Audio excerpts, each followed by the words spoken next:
The cemetery was quieter than Lily expected for Manhattan. She stood behind an oak tree 50 feet from the graves, close enough to see but far enough to stay invisible. 5 days in New York, and this was the first time she had worked up the courage to come here. Her hands shook inside the pockets of her jacket. November wind cut through the thin fabric, but she barely felt it. All her attention focused on the man in the black suit, kneeling in front of 2 headstones. Anthony Ricchetti, her father. He looked older than the photo she had found online. Gray streaked through his dark hair at the temples, silver against black. His shoulders curved forward as he placed white flowers on each grave. Margaritas. Lily recognized them from blurry memories that felt more like dreams than reality. He was crying, not hiding it, not trying to stop. Just letting tears fall onto expensive suit pants, while 4 men in dark clothes stood at respectful distances. Security, probably. The kind of security that came with being a mafia boss. Lily pressed her back against the rough bark of the tree. Her chest tightened watching him touch the smaller headstone, the one with her name carved into granite, Lily Marie Ricchetti. Beloved daughter. Gone too soon. She was supposed to be dead. Had been dead for 9 years according to official records. The car accident that never really happened. The bodies they never found, because those bodies were living in Tijuana, while everyone searched the Hudson River for corpses that did not exist. Her mother had orchestrated everything. Rachel Ricchetti, who spent 9 years telling Lily that the man now sobbing over an empty grave was a monster. Violent. Dangerous. Someone they had to escape from or die trying. But monsters did not cry like that. Monsters did not visit graves every single day for 9 years. Lily had been watching for 3 days now, and Anthony came every morning at exactly 7:30, regardless of weather. He spoke to the graves. Lily could not hear the words from this distance, but she saw his lips moving, saw him trace fingers over the engraved names, saw him stay long past when most people would have left. The memory hit her without warning. Being 6 years old, her mother picking her up from school with wild eyes and frantic energy. "We are going on an adventure," Rachel had said. "Do not tell anyone. It is a surprise for your father." Lily had believed her, had climbed into the car excited for whatever surprise awaited, had not understood when they drove straight out of the city without stopping, had not known that she would not see her father again for nearly a decade. The staged accident came 3 days later. Rachel had help, someone Lily never saw clearly. They abandoned the car near the river with enough evidence to suggest it had gone in. Rachel cut and dyed Lily's hair in a gas station bathroom. They crossed into Mexico using fake documents that Rachel had somehow obtained. Tijuana became home. A small apartment with peeling paint and a bathroom that never got hot water. Rachel worked cash jobs, cleaning houses and waiting tables. Lily went to public school and learned Spanish faster than English. They moved every year, sometimes more often. Rachel never explained why they ran. Just said over and over that Anthony was dangerous, that he would hurt them if they went back, that this life was better than the alternative. Lily had believed her. What else could a child do? Then came the cancer. Aggressive, spreading fast. Rachel refused real treatment. Too expensive and too likely to put them in the system where Anthony might find them.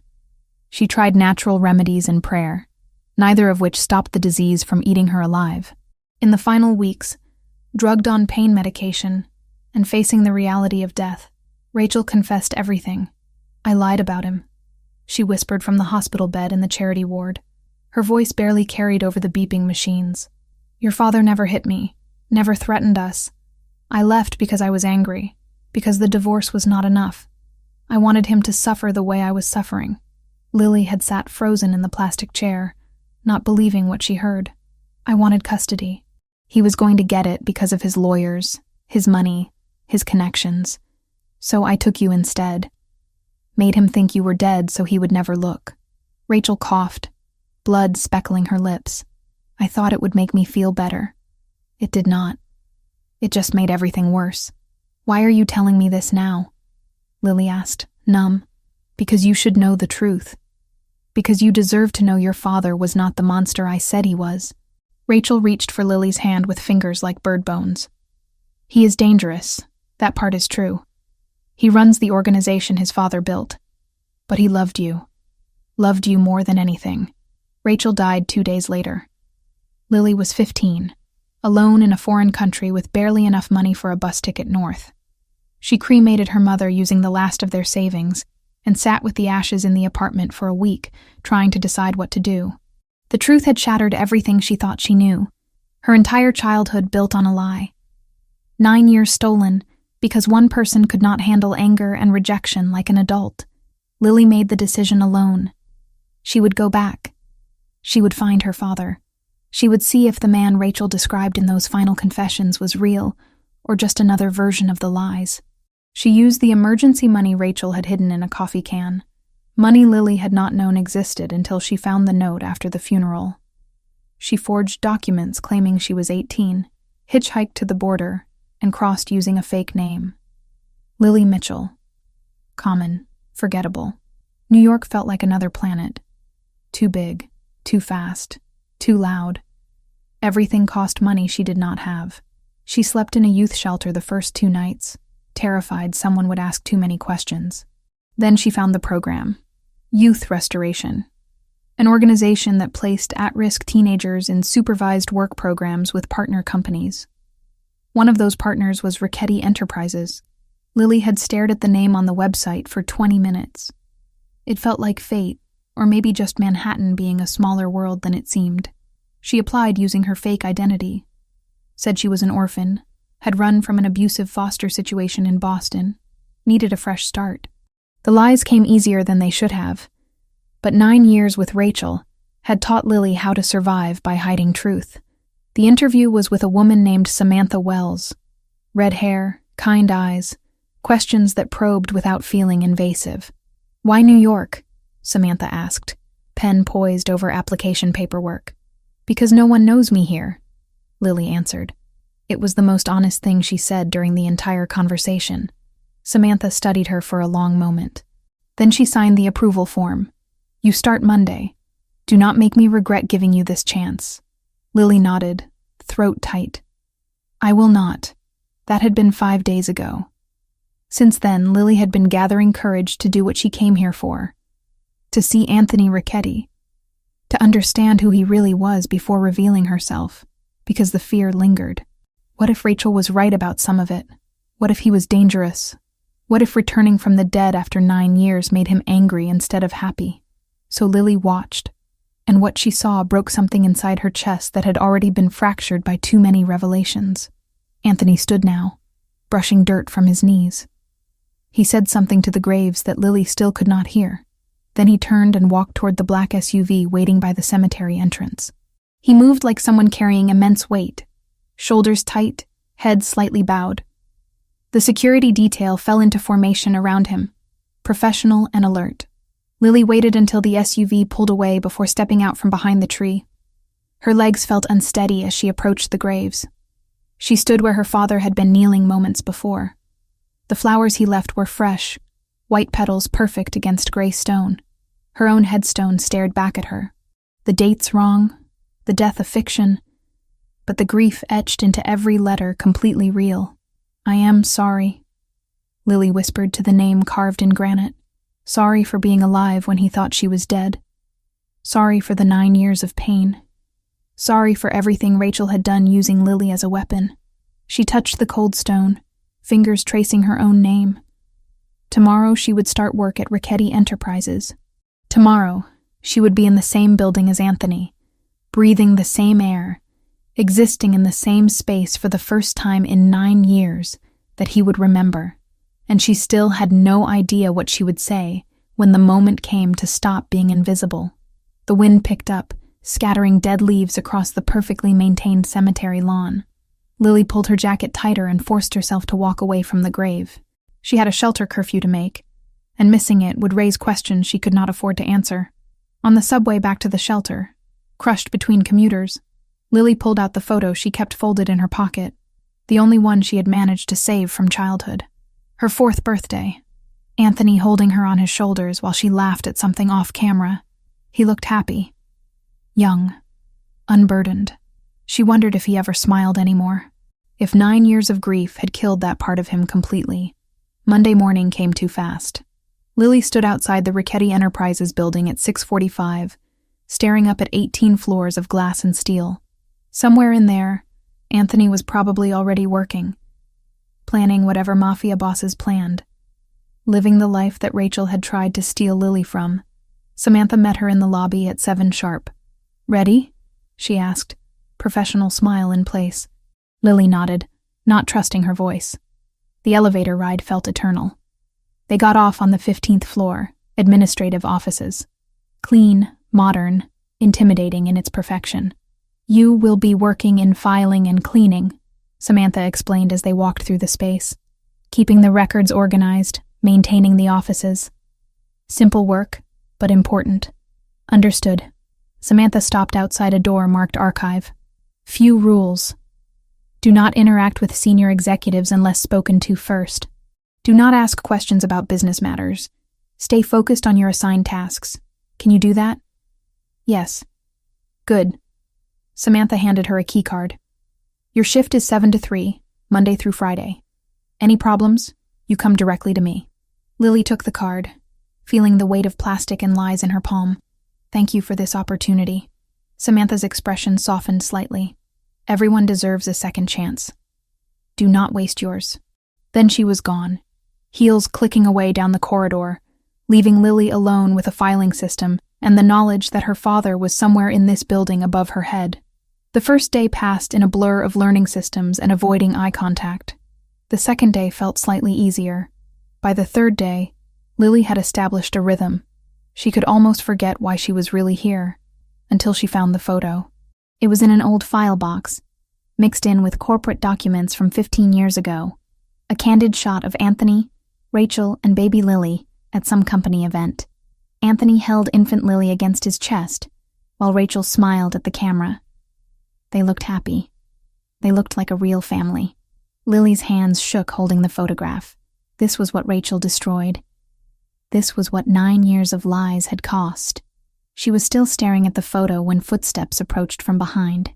"That needs to be filed in personnel archives." The voice froze every muscle in Lily's body.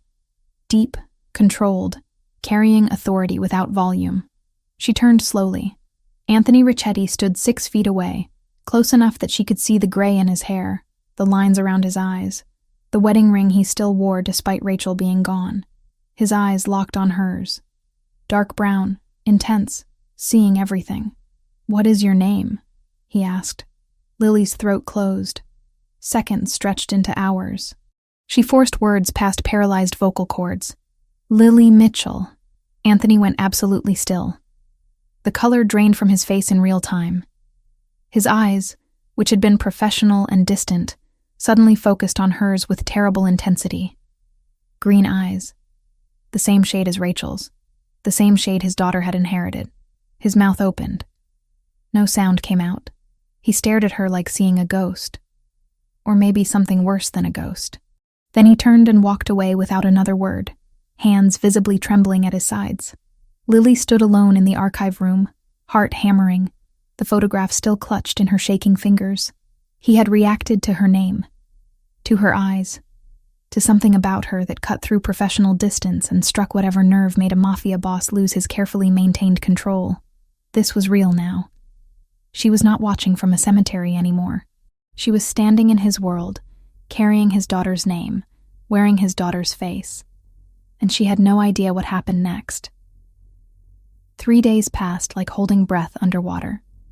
Lily kept her head down, organized files that had not been touched in years, and tried to become invisible. The kind of invisible that made people forget you existed the moment you left the room. It worked on everyone except the security cameras. She noticed new ones appearing on the 15th floor. Small, discreet, positioned to cover angles that had been blind spots before. Someone was watching. Someone wanted to see everything that happened in the administrative section. Samantha appeared on the 4th morning with coffee and questions disguised as casual conversation. "How are you settling in?" she asked, leaning against the archive room doorframe. Lily kept sorting documents, not looking up. "Fine. The system makes sense once you understand the logic. Any issues with the other staff?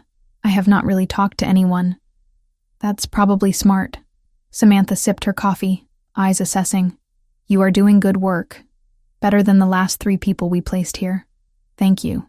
Silence stretched between them. Lily could feel Samantha studying her, trying to figure out what did not quite add up. The background story was solid, but something in Lily's behavior must have triggered curiosity. Mr. Ricchetti mentioned you, Samantha said finally. Lily's hands stilled on the file folder. He did? Asked me to keep an eye on you. Make sure you are adjusting properly. Samantha's tone stayed neutral, but question marks hid beneath the words. He does not usually take personal interest in program participants. Maybe he is just thorough. Maybe. Samantha pushed off the doorframe. Or maybe you remind him of someone. The comment landed like a physical blow. Lily forced herself to keep breathing normally, to not react in any visible way. I have a common face, she managed. Your eyes are very distinctive. Samantha studied her for another moment. Green like that is rare. Lily had nothing to say that would not reveal too much. She stayed quiet, pretending to focus on alphabetizing files that were already in perfect order. Samantha left without pushing further, but the interaction rattled Lily for the rest of the day. She was being noticed, being watched, being discussed between Samantha and Anthony in conversations Lily was not part of. The pattern continued. Security presence increased subtly. Cameras multiplied. And Lily caught glimpses of Anthony more often than seemed coincidental for someone who supposedly never left the penthouse floors. He would appear on 15, speak briefly with department heads, then leave, but his eyes always found her, always held a second too long before he forced himself to look away. It was terrifying and heartbreaking in equal measure. He clearly sensed something, but could not identify what. The coincidence of her name combined with her appearance created cognitive dissonance he was trying to logic away. Dead daughters did not return, especially not 9 years later working as file clerks. On the 7th day, Lily stayed late. Most staff left by 4, leaving the 15th floor quiet except for the hum of ventilation systems. She wandered the corridors, mapping the space, looking for pieces of her father's life that might help her understand who he had become. That was when she found it. A door at the end of the east corridor marked simply, storage. It had a basic padlock, the kind that looked secure but was not, if you knew what you were doing. Lily glanced at the nearest camera. It pointed toward the main hallway, not this dead-end section. Blind spot. Probably intentional for whatever was kept inside. Her fingers worked the lock using a bent paperclip, and the skills Rachel had accidentally taught her. When your mother could not remember where she put the house keys twice a week, you learned to get creative with entry methods. The lock clicked open. Lily held her breath and pushed the door. Inside was not storage. It was a personal archive. Boxes labeled with dates stacked on metal shelving. A small desk in the corner with a locked drawer. And on the walls, photographs in simple frames. Lily stepped inside and closed the door behind her. The photos destroyed her. Anthony holding baby Lily in the hospital. Lily's first birthday. Cake smashed everywhere. Her learning to walk while Anthony crouched with arms open. Preschool graduation. Every milestone documented and displayed like a shrine to someone who no longer existed. She moved deeper into the room. The boxes were organized chronologically. She opened one labeled 2016, the year of the disappearance. Inside were Lily's belongings. Her favorite stuffed rabbit. Drawings she made in kindergarten. A jacket she had loved with stars on the sleeves. Baby shoes preserved in tissue paper. Everything carefully packed and saved as if Anthony thought she might come back someday and want these pieces of childhood. Lily's vision blurred. She picked up the rabbit, threadbare and faded, and pressed it against her chest the way she used to when she was small and scared. The fabric still smelled faintly of the lavender detergent Rachel used before everything changed. 9 years. He kept everything for 9 years. Footsteps in the hallway outside jerked Lily back to reality. She quickly returned the rabbit to the box, closed it, and moved toward the door. The footsteps passed without slowing. Security making rounds. She should leave. Should get out before someone noticed the unlocked door. But one more box caught her attention. Labeled simply, Rachel. Lily opened it. Letters. Dozens of them. Written in Anthony's handwriting, never sent. All addressed to Rachel. dated after the accident. Lily pulled one out and read, "I know you are gone. I know you are not reading this. But I need to tell you that I am sorry. Sorry for working too much. Sorry for not fighting harder to fix us. Sorry that our daughter will never know how much I loved her. I failed you both. I will carry that until the day I die." Lily read another, and another, each one a confession of grief, regret, love that had nowhere to go. Anthony had written to his dead wife for years, processing pain the only way he knew how. The last letter was dated 3 months ago. "I met someone today, just in passing. She coordinates a youth program we partner with. Red hair, kind eyes. I felt something when she smiled. Guilt, mostly. Guilt that I could feel anything at all when you and Lily are gone. I do not know if I am allowed to be human again. I do not know if I want to be." Samantha. He was talking about Samantha. Lily carefully returned the letters to the box and closed the lid. Her hands shook. Her father was beginning to heal, to feel again, and she was about to explode back into his life and shatter whatever fragile piece he had built. She left the room, locked it behind her, and walked quickly toward the elevators. The building felt too small suddenly, walls pressing in. Outside, cold air hit her face. Lily walked without destination, letting her feet carry her through Manhattan streets while her mind spun. What was she doing? What did she think would happen? She had imagined confrontation, answers, maybe even reunion, but watching her father grieve, seeing the depth of what Rachel's lie had cost him, made everything feel impossibly complicated. Revealing herself could heal him, or it could break him completely. Lily was so lost in thought she almost missed the black SUV pulling up beside her. The window rolled down smoothly. "Miss Mitchell." She stopped, heart jumping. A man in a dark suit sat in the back seat. Not Anthony. Someone else, older, with sharp eyes and a face that suggested violence lived close beneath the surface. "Mr. Ricchetti would like to speak with you." "Now?" Lily's voice came out smaller than she intended. Now. It was not a request. Lily understood enough about this world to know that refusing would create problems she could not handle. She got into the SUV. The drive took 15 minutes. They went to a building in a different part of the city, upscale but not corporate. Residential maybe, or something pretending to be.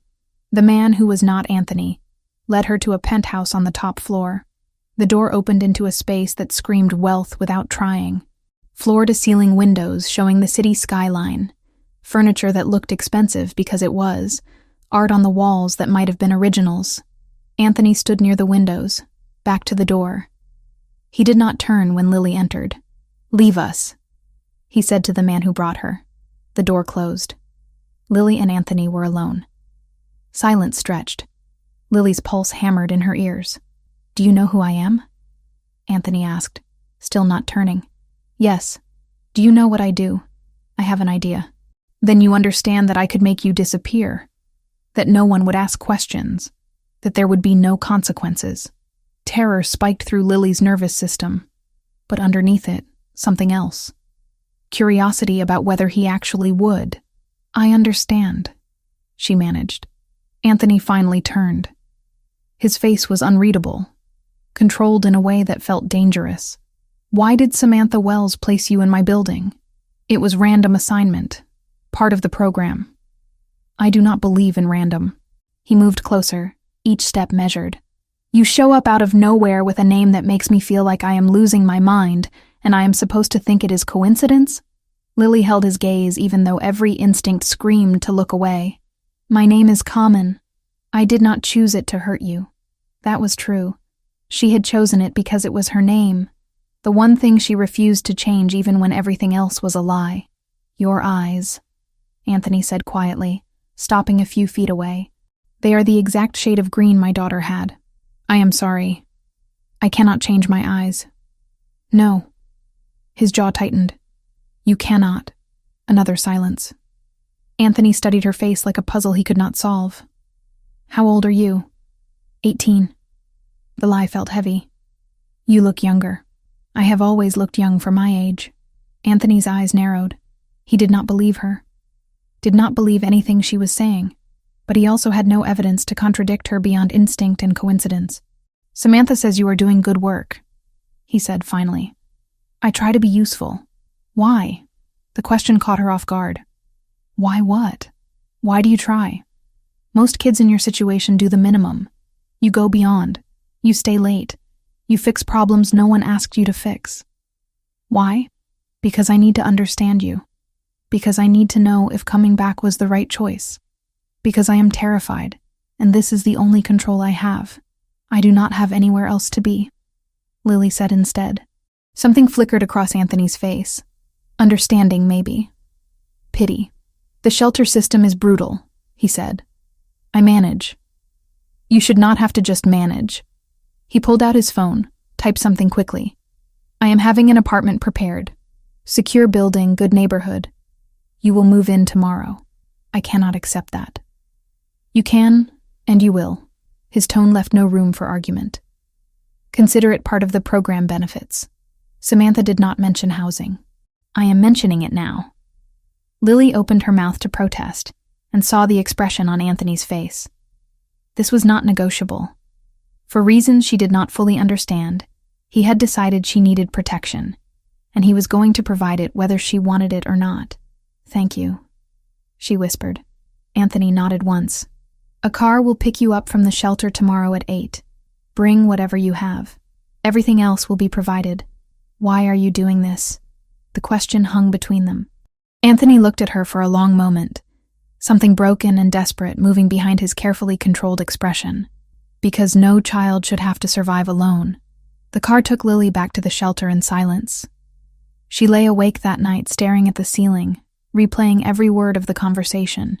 He was helping her, protecting her, responding to her existence with generosity instead of suspicion, and he had absolutely no idea who she really was. The apartment Anthony provided was more than Lily had lived in her entire life. Hardwood floors, actual furniture that was not falling apart, a kitchen with appliances that worked, windows overlooking a street where people walked dogs and carried coffee without looking over their shoulders. It felt wrong, like wearing someone else's skin. Lily spent the first night sitting on the couch, afraid to touch anything. Morning came, and she forced herself to get ready for work, using the shower that had endless hot water and the towels that were softer than any clothing she owned.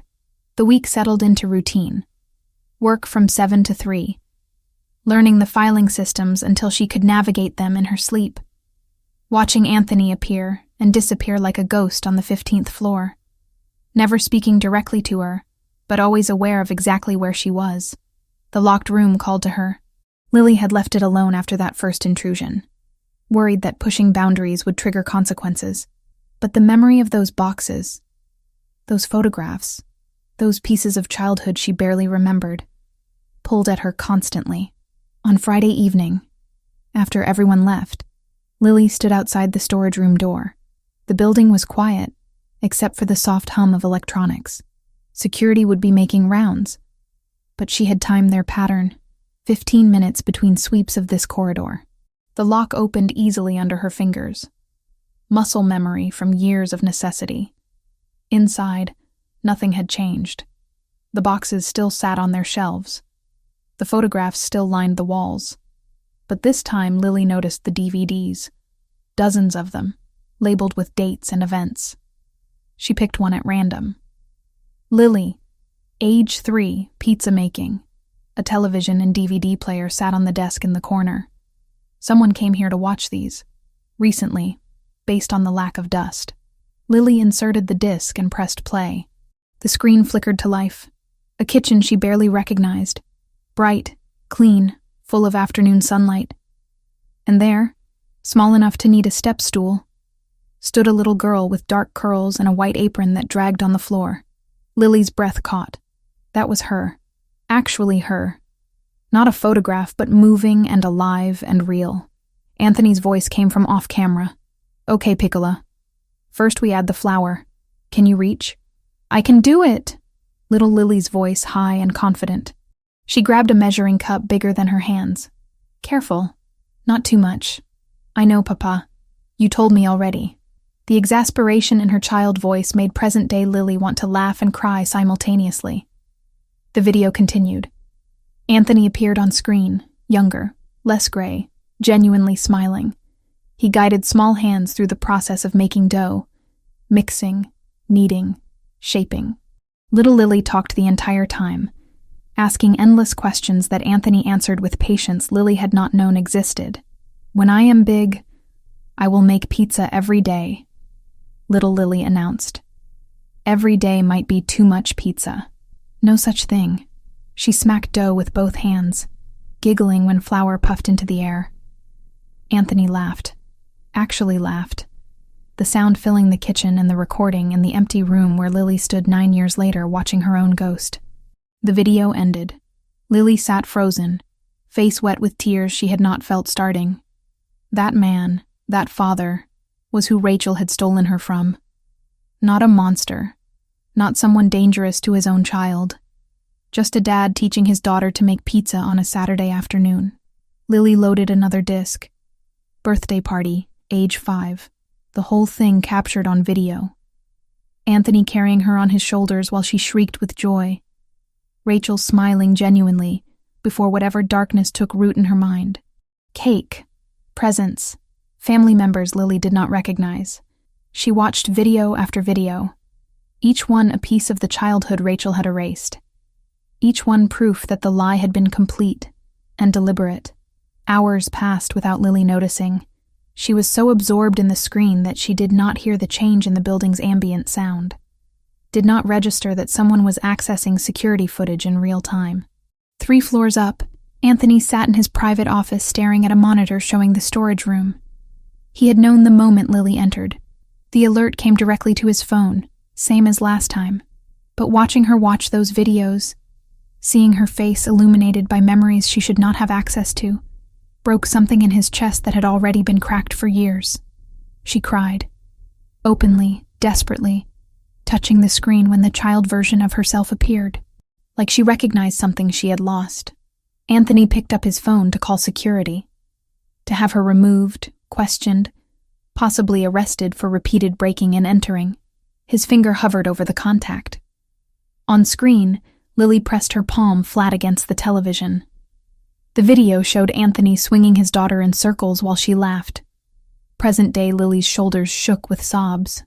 Anthony put the phone down. He typed a message to security instead. Storage room on 15.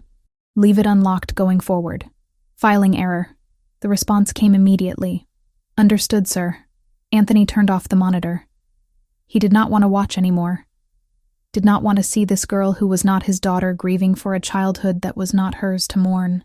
Except something about the way she touched that screen, the way she whispered words he could not hear, made his certainty waver.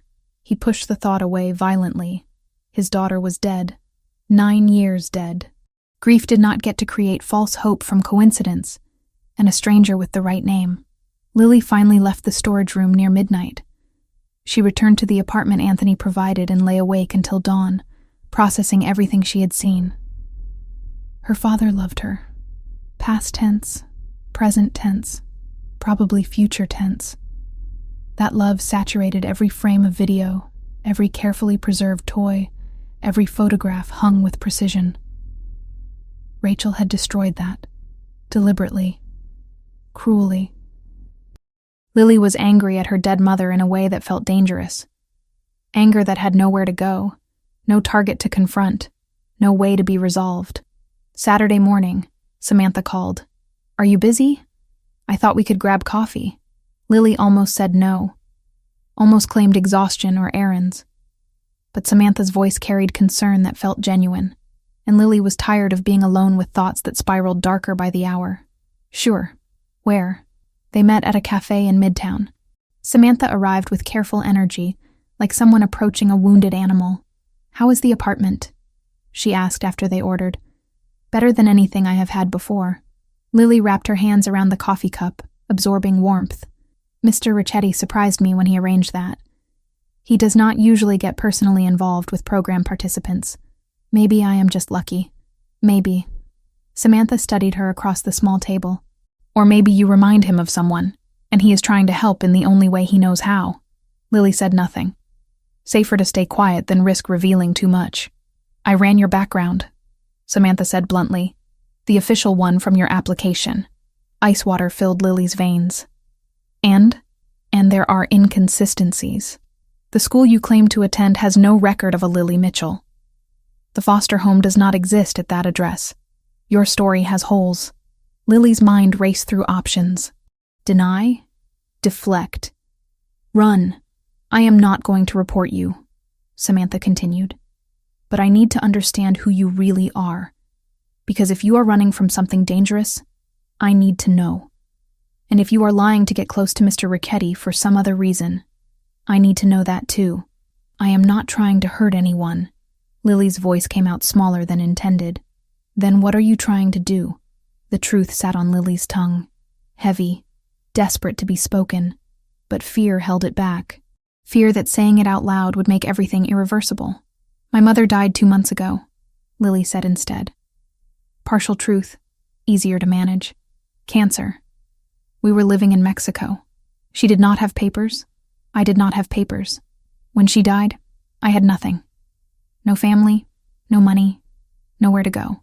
So, you came to New York. I came home. The words slipped out before Lily could stop them. Samantha's expression sharpened. Home? I was born here. Before we left. Before everything. Lily met Samantha's eyes, willing her to understand without explanation. My mother had reasons for leaving. I am not sure they were good reasons anymore. What was your real name? Before Lily Mitchell? I cannot tell you that. Cannot or will not? Both. Samantha leaned back, processing. You are not 18. No. How old? 15. Samantha closed her eyes briefly. Christ. 15 and alone in New York with forged documents. Do you understand how dangerous that is? I survived worse in Tijuana. That does not make this safe. Nothing about my life is safe. At least here I have a chance at understanding where I came from. Lily's voice broke slightly. At understanding who I was supposed to be, before my mother took that away. Silence settled between them. Other cafe patrons talked and laughed, oblivious to the confession happening at the corner table. I am not going to turn you in, Samantha said finally. But you need to be careful. If Anthony finds out you have been lying, that you broke into his personal storage, that you are not who you claim to be, he will make me disappear. Lily finished the sentence calmly. He will consider it. That man protects what is his with terrifying efficiency. And right now, for reasons I do not fully understand, he considers you under his protection. If he thinks you betrayed that, the response will not be gentle. I am not betraying anything. I am just trying to survive. By lying to a mafia boss. Samantha's tone carried no judgment, just statement of fact. By trying to find home in the only place that ever felt like one. Even if I barely remember it. Samantha paid for the coffee and stood. Be careful, Lily. Whatever your real name is, whatever you are really doing here, be extremely careful. Some truths are more dangerous than lies. They parted on the street. Lily walked back to the apartment feeling more exposed than before, but also strangely lighter. Samantha knew she was lying, but Samantha was not turning her in. That evening, Samantha sat across from Anthony in a restaurant he owned but never advertised. The kind of place where business happened between courses and waitstaff knew not to overhear conversations.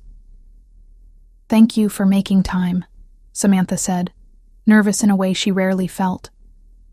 You said it was about the program. Anthony's attention focused entirely on her. Intense, undivided. Initially, yes. But I am realizing I wanted an excuse to see you outside work. Something shifted in Anthony's expression. Surprise, maybe. Interest, definitely. I am not good company lately, he said. I will risk it, they ordered.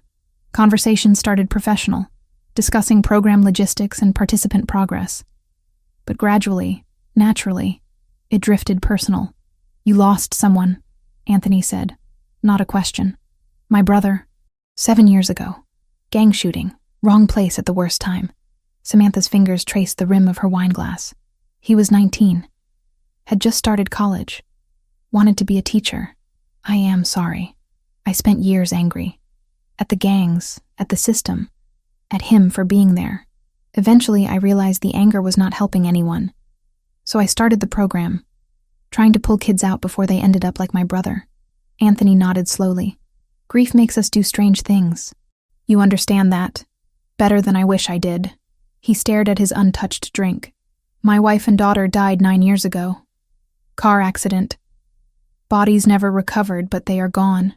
Have been gone. I visit their graves every morning. Have for 9 years straight. People think that is strange. People do not understand loss until it happens to them. No, they do not. Anthony looked up, meeting her eyes. You are the first person in years who has not treated me like I am broken because I still mourn. You are not broken. You are grieving. Those are different things. Are they? Yes. Samantha reached across the table, touched his hand briefly. Broken suggests something that cannot be fixed. Grieving just means you love deeply. That is not a flaw. Anthony's expression cracked slightly, vulnerability showing through carefully maintained armor. I do not know how to stop, he admitted quietly. Do not know how to move forward when they are still everywhere I look. Maybe you are not supposed to stop completely. Maybe you just learn to carry it differently. They talked for hours. About loss, about guilt, about the impossible weight of continuing when part of you died with the people you could not save. When Anthony walked Samantha to her car, he seemed lighter, less burdened. Thank you, he said. For dinner? For seeing me. Not the reputation or the fear. Just me. Samantha smiled. Same to you. She drove away feeling the beginning of something she had not expected. Connection with someone who understood darkness without being consumed by it. Anthony returned to his penthouse and stood at the windows overlooking the city. For the first time in 9 years, the thought of tomorrow did not feel entirely like punishment. Somewhere across Manhattan, Lily lay in an apartment she did not deserve, thinking about videos of a father who loved her and a mother who destroyed everything for reasons that would never make sense. 3 people, 3 different perspectives, orbiting the same truth that none of them could see yet. 10 days into working at Richetti Enterprises, Lily had almost convinced herself that she could maintain the careful balance indefinitely. Keep her head down, do her job, observe Anthony from a safe distance while deciding how and when to reveal the truth. That illusion shattered on a Tuesday afternoon. Samantha had hired a private investigator the week before. Not through official channels, just a quiet inquiry into the background of Lily Mitchell. The inconsistencies bothered her too much to ignore, and if the girl was running from something dangerous, Samantha needed to know what. The investigator was thorough. He checked school records, foster system databases, immigration logs. Most of it came back empty, which was suspicious on its own. But one search returned something that made him call Samantha immediately. I found a Rachel Richetti in the immigration records, he said. Crossed from Mexico into Texas 5 days before your Lily Mitchell showed up in New York. Had a minor dependent with her. Samantha felt her stomach drop. When did Rachel Richetti die? Officially? 9 years ago. But these records are recent. Someone using that name crossed the border 2 months ago. Send me everything you have. The files arrived within the hour.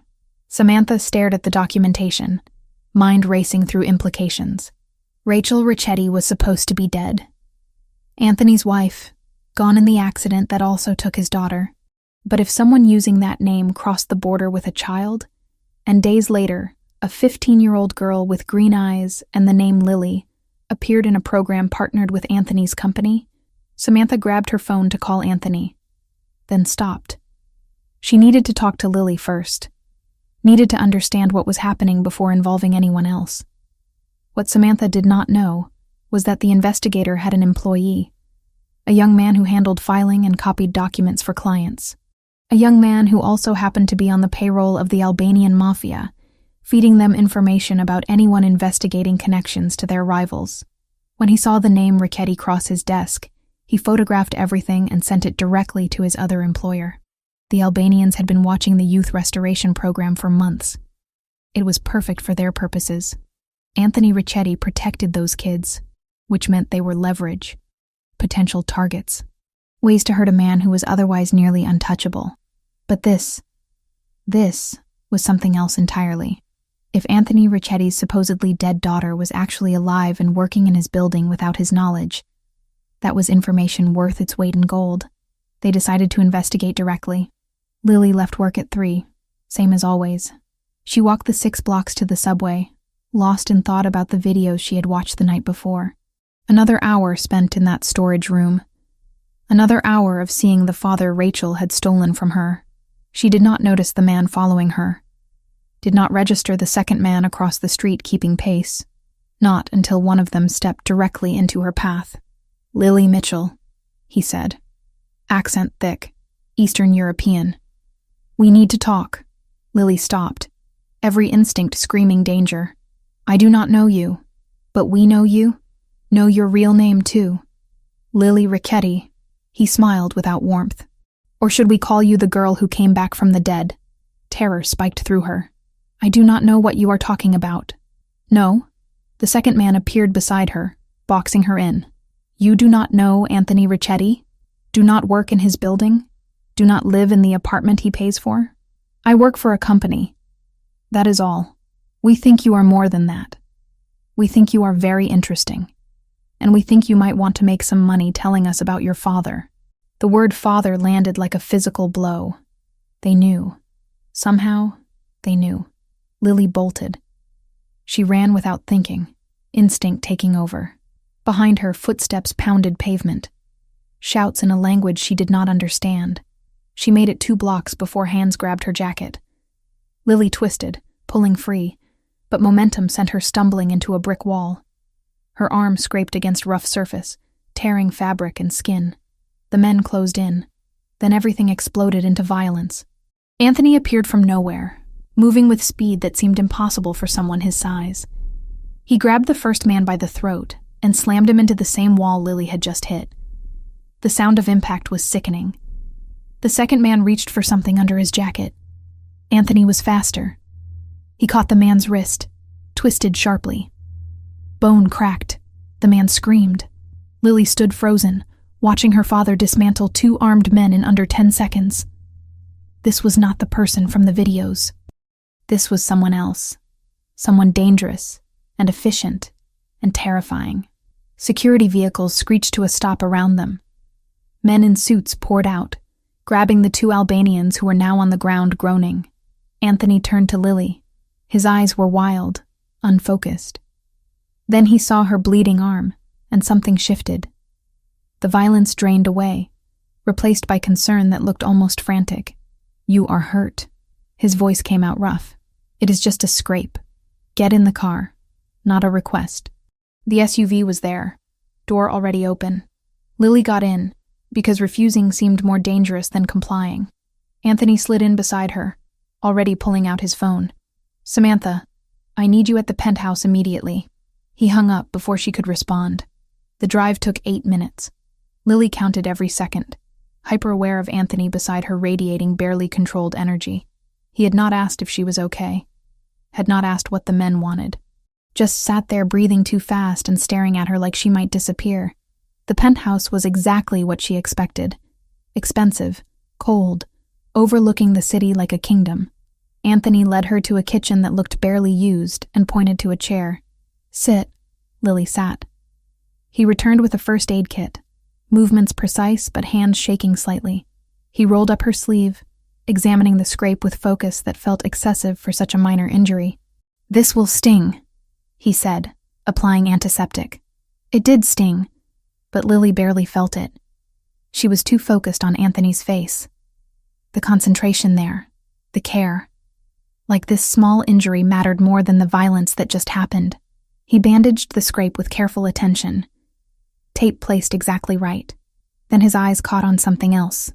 Lily's jeans had torn during the fall, a small rip just above her left knee, exposing a scar about 1 inch long. Anthony's hands froze. "Where did you get that?" "The scar?" Lily looked down. "I fell off a bike when I was 5. Needed stitches." The color drained from Anthony's face. He stared at the scar like it was a ghost-made flesh. "What is wrong?" Lily asked. "Nothing," but his voice came out strangled. My daughter had a scar exactly like that. Same place, same shape." The moment stretched. Lily could see him processing, trying to make sense of coincidence piling on top of coincidence. Name, eyes, scar. How many similarities before it stopped being random? But dead daughters did not come back. That was impossible. The elevator chimed. Samantha rushed out, concern written across her face. What happened? Are you both all right? Albanian Mafia approached her on the street, Anthony said, still staring at Lily's knee. They knew her name. Knew she worked for me. How would they know that? That is what I intend to find out. Anthony finally looked up at Samantha. Can you stay with her while I handle the interrogation? Of course. Anthony left without another word. Samantha waited until the elevator doors closed before turning to Lily with an expression that demanded truth. My office got broken into 2 days ago, she said quietly. The investigator I hired to check your background. Someone stole copies of his files. Lily's breath caught. What files? Immigration records showing Rachel Ricchetti crossed the border from Mexico 5 days before you appeared in New York. Samantha moved closer. The same Rachel Ricchetti who supposedly died 9 years ago with her daughter. I can explain. I think you better. Samantha's voice stayed gentle but firm.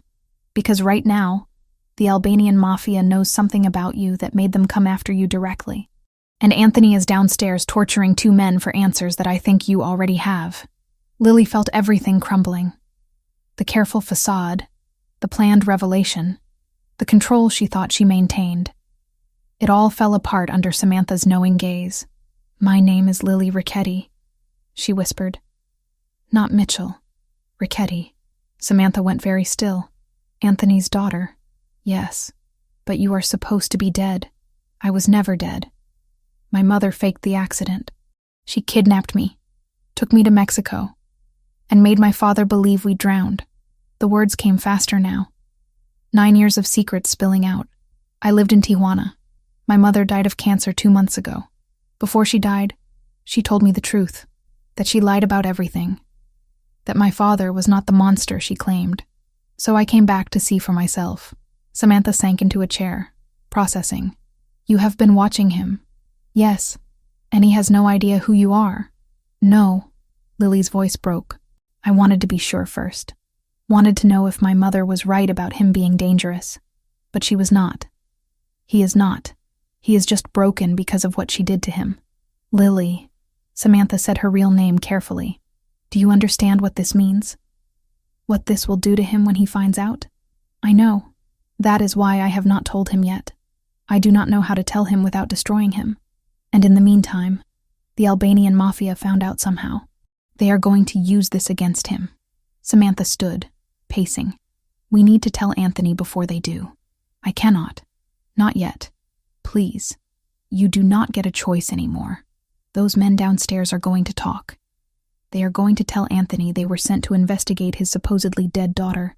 When that happens, he is going to come up here demanding answers. And I am not going to lie to him. Lily felt tears burning. Give me 2 weeks. 2 weeks to figure out how to tell him myself. Please. Samantha looked at her for a long moment. Then something in her expression softened. 2 weeks, she agreed.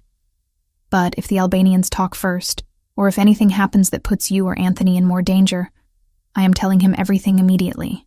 Understood? Understood. They heard the elevator. Anthony returned, blood on his knuckles, face grim. They were sent to investigate rumors, he said. Someone told them Anthony Ricchetti's daughter might be alive and working in my building. They wanted to confirm before approaching me with the information. Who told them? Samantha asked. They do not know. The tip came through anonymous channels. But someone knows something, and they are using it to stir up trouble. He looked at Lily. I am increasing your security. Full detail, 24 hours. No arguments. That is not necessary. It absolutely is. Someone is targeting you because of your connection to me. That makes you my responsibility.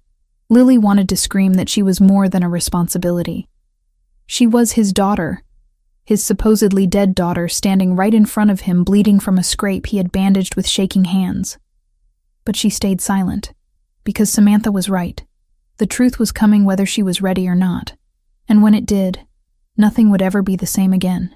After the attack, after Anthony's hands stopped shaking from bandaging Lily's arm, after he left to interrogate the men who had grabbed her, Samantha stood alone with the girl in the penthouse and felt the weight of everything unsaid pressing down like physical force. "We need to talk," Samantha said quietly. "Now." Lily nodded, face pale. She looked younger than 15 in that moment. Looked like exactly what she was, a child playing a dangerous game with rules she did not fully understand. "I have evidence," Samantha continued, voice measured but firm.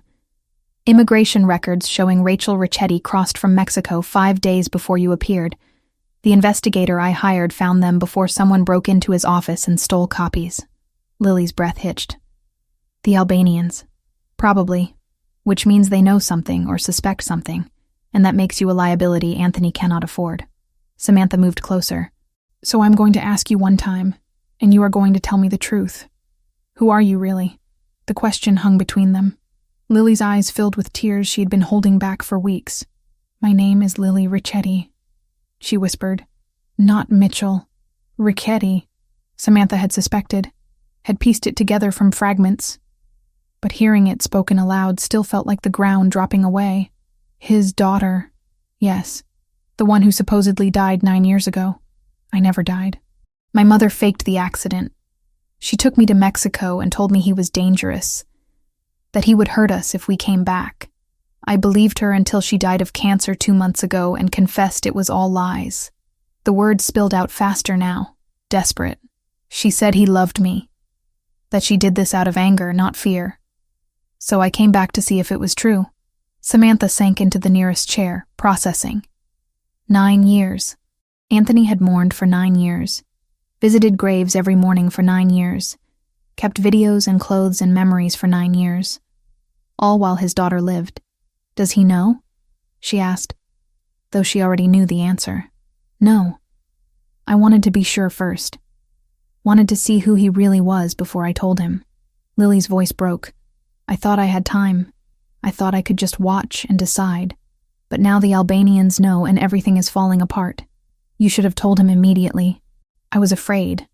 What if my mother was right about some of it? What if he was dangerous to me specifically? So you lied instead.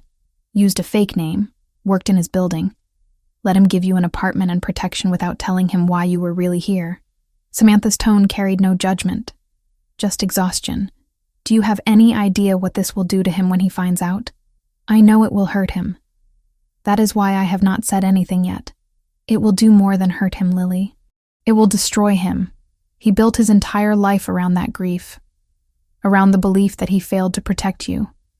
And now you are here, alive, and he does not know." Lily wiped at her eyes. "What do I do?"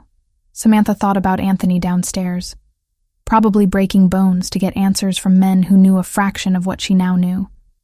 Thought about the way he had frozen when he saw Lily's scar, the way his hands shook bandaging a simple scrape. "You tell him," Samantha said finally. "But not today. Not while he is in interrogation mode, and you are still shaking from being grabbed on the street. Then when? I will give you 2 weeks, 14 days to prepare yourself, to figure out how to say it. But if the Albanians move again, or if I think he is about to find out some other way, the deal ends. I tell him everything immediately. Why are you helping me? Because you are a child who got caught up in an adult's terrible choices. And because he deserves to hear this from you, not from me or from enemies trying to use it as leverage." Samantha stood. "But understand this clearly. If you run, if you disappear, if you do anything that makes this worse, I will tell him everything. Are we clear?" "Yes. Say it." "I understand. 2 weeks. Then I tell him myself or you do it for me." "Good." Footsteps approached from the hallway. Anthony returned, blood on his knuckles from interrogation that had clearly been less conversation and more violence. "They talked," he said, voice flat. "The Albanians were sent to investigate rumors. Someone told them Anthony Ricchetti's dead daughter might be alive and working in my building. They wanted to confirm before approaching me directly." "Who told them?" Samantha asked, though she already suspected the answer involved her investigator's office. "They do not know. Anonymous tip through their network. But someone is feeding information, which means someone either knows or suspects something." His eyes moved to Lily. "Which makes you dangerous to have around. Not because of who you are, but because of what people think you might be." Lily said nothing. Could not say anything without revealing everything. I am increasing security, Anthony continued. Full detail, rotating shifts, 24-hour coverage. You do not leave that apartment without 2 men minimum. You do not go anywhere I have not approved first. Understood? That is not necessary, Lily protested weakly. It absolutely is. Someone grabbed you on my watch. That does not happen twice. His tone left no room for argument. You are under my protection now. That means something in this world. After he dismissed them, Samantha drove Lily back to the apartment in heavy silence. Only when they were alone in the car did she speak again. He is going to figure it out eventually, she said. The coincidences are piling up too high. Name, eyes, scar. How long before he stops explaining it away as grief playing tricks? I know. Lily stared out the window at the city passing by. I will tell him. I just need time to find the right words. There are no right words for this. But you better find something close. The next days rearranged themselves around that promise. Anthony moved fast. Within 24 hours, he had neutralized the immediate Albanian threat through methods Samantha chose not to ask about. The 2 men who grabbed Lily disappeared into the system. Word went out through channels that touching anyone connected to the youth restoration program meant war. The Albanians backed off. Not permanently, but enough to create breathing room. Anthony made it clear he would trade territory, money, access, whatever it took to keep his protected people safe. It was more than most bosses would offer. It was also more than made logical sense for a girl he barely knew. But Anthony did not operate on logic where Lily was concerned. Something about her bypassed rational thought and went straight to instinct. Protect, guard, keep safe. He could not explain it. Did not try. Just accepted that this was how things were now. Security became Lily's constant shadow. 2 men, always. They did not speak unless necessary. Did not ask questions. Just existed as silent barriers between her and the world. At work, they stood outside the archive room. On the subway, they sat 2 seats away. Outside her apartment at night, they took shifts in the hallway. Lily hated it and needed it at the same time. In between the security and the fear, something else happened. Anthony started pulling her into his orbit more deliberately. It started small. Checking in during lunch to make sure she had eaten. Asking about her day when their paths crossed in the building.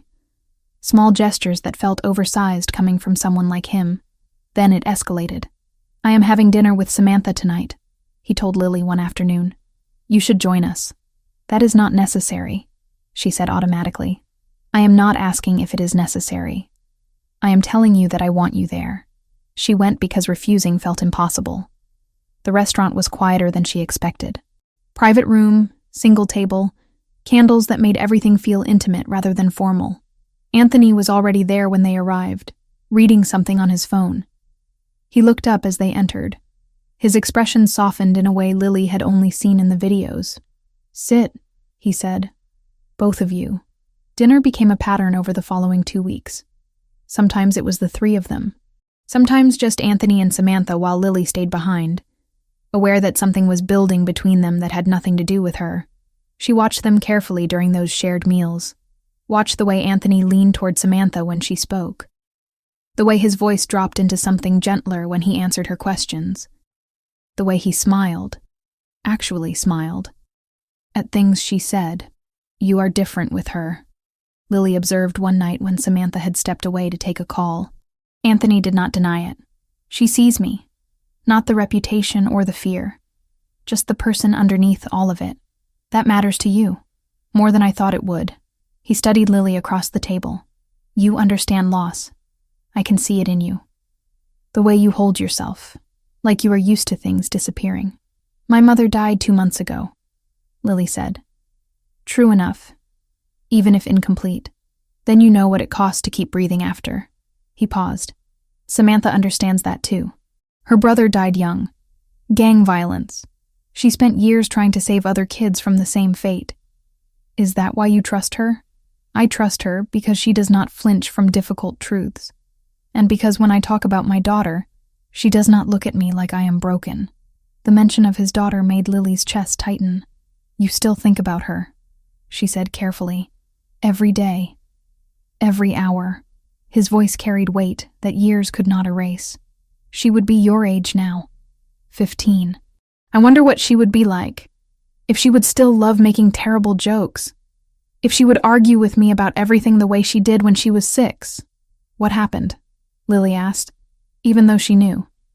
Needed to hear him say it. Car accident. My wife was driving. They went into the Hudson River. We never found the bodies, but the blood evidence, the timeline, everything pointed to them being gone. He exhaled slowly. I have spent 9 years wondering if they suffered. If they were afraid. If my daughter called for me while she drowned. The pain in his voice nearly broke her. Lily wanted to reach across the table and tell him right then. Tell him she had not drowned. Had not suffered in that way. Had been alive this entire time. But Samantha was returning, and the moment closed. Later that night, after Anthony had walked them both to their cars, Samantha pulled Lily aside. You are running out of time, she said quietly. He is starting to care about you independent of whatever instinct is telling him to protect you. When he finds out you have been lying this entire time, that care will turn to something much worse. I know. I am working on it. Work faster. The 2 weeks moved like water through cupped hands. Lily tried to write the confession a dozen times. Started letters she could not finish. Practiced speeches that sounded hollow out loud. Meanwhile, Anthony wrestled with ghosts. The scar on Lily's knee haunted him. He thought about it at night when sleep would not come. Thought about the day his daughter fell off her bike. The way she cried but refused to let go of his hand through the entire emergency room visit. 6 stitches. Small scar. Same location as the mark he had seen on this stranger who worked in his building and looked at him with eyes the exact shade of green his wife had passed to their child. He told himself it meant nothing. Coincidence existed. Scars happened. People fell. But the explanation felt thinner each time he repeated it. One night he sat in the storage room on 15, watching videos of his daughter. Paused on a frame of her face at age 4, then pulled up security footage of Lily from that morning. Side by side, they looked nothing alike. Different ages, different contexts, different lives. But the tilt of her head when she was thinking, the way her mouth curved when she was trying not to smile, the exact arch of her eyebrows when she concentrated. He closed both screens and poured a drink he did not finish. She is dead, he said aloud to the empty room. This is grief. Nothing more. The room did not answer. While Anthony fought with himself, Samantha found herself pulled deeper into his life. Their dinners became longer. Their conversations drifted from work to personal territory more often. He told her about his parents, about the restaurant his father had run as a front for other business, about his mother who pretended not to know the details as long as her husband came home each night. Did you ever want something different? Samantha asked one evening. When Lily was born, yes. I thought about leaving, taking them somewhere quiet. But this life does not let go easily. There are always obligations. He looked at her with something raw, showing through the usual control. If I had known what staying would cost, I would have burned it all down myself. You love them that much. I love them that much, he corrected. Present tense. That does not end. Does it get easier? Some days it feels like a scar that has healed over. Still there, but not actively hurting. Other days it is as fresh as the first morning. No pattern. No warning. You just wake up and it is there again. Samantha reached across the table, touched his hand briefly. You are allowed to feel things again. To want things that are not just about surviving. Am I? Yes. He looked at their hands, his larger and scarred from years of violence, hers smaller and steadier. He did not pull away. I am not good at this, he admitted quietly. At being anything other than what I am. I am not asking you to be different. I am asking you to let someone in. The last time I did that, I lost everything. And if you never do it again, you lose anyway. Just slower. The truth of it settled between them. Anthony lifted her hand to his lips, kissed her knuckles with reverence that felt almost sacred. Thank you, he said. For what? For not giving up on the idea that I might still be human underneath all of this. Samantha drove home that night with the ghost of his kiss still on her skin and the weight of Lily's secret heavy in her chest. She texted Lily when she got inside. "Time is almost up. Have you decided how you are going to tell him?" The response came back quickly. "Yes. I am writing it down. Everything. He will read it, and then I will be there to answer whatever questions he has." "When?" "End of this week, before the 2 weeks are up." "Good. Because I do not think I can keep this from him much longer. He is starting to ask questions I cannot answer without lying directly to his face. I know. Thank you for giving me this time. Do not thank me yet. This is going to get much worse before it gets better." Lily read the text and knew Samantha was right. But worse was coming regardless. At least this way, she controlled the timing. She pulled out a blank page and began to write. The story started where all stories start, at the beginning. And this time she did not stop until every word was on paper. Saturday arrived cold and clear. Lily dressed carefully, choosing jeans and a sweater that would not draw attention.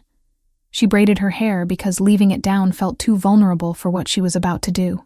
The SUV picked her up at noon. Samantha was already inside, expression carefully neutral. Anthony sat in front, speaking quietly into his phone in Italian. He hung up as the vehicle pulled into traffic. "We will be there in 40 minutes, he said without turning around. "The house is empty today. My cousin is out of town." Lily watched the city give way to suburbs, then to spaces between properties that suggested wealth existed here in acres rather than square footage. When they finally turned down a private drive, her breath caught. She remembered this. Not clearly, not with adult precision, but in fragments. The iron gate, the long driveway lined with trees, the house itself, brick and stone, and windows that reflected sky. They parked in front. Anthony got out first, waited for them to follow. "It has been in the family for 30 years, he said. "My father bought it when the business became successful. I lived here with Rachel and Lily before things fell apart." He said his daughter's name without flinching, but Lily saw the tightness around his eyes. They walked to the door. Inside, the house was preserved in a way that suggested someone cared about its history. Furniture that looked original, photographs on walls, rugs that had been there for decades. Anthony moved through the space like a ghost revisiting old haunts. He pointed out rooms with sparse description. Living room, dining area, kitchen where Rachel tried to teach me to cook and gave up after I burned pasta 3 times.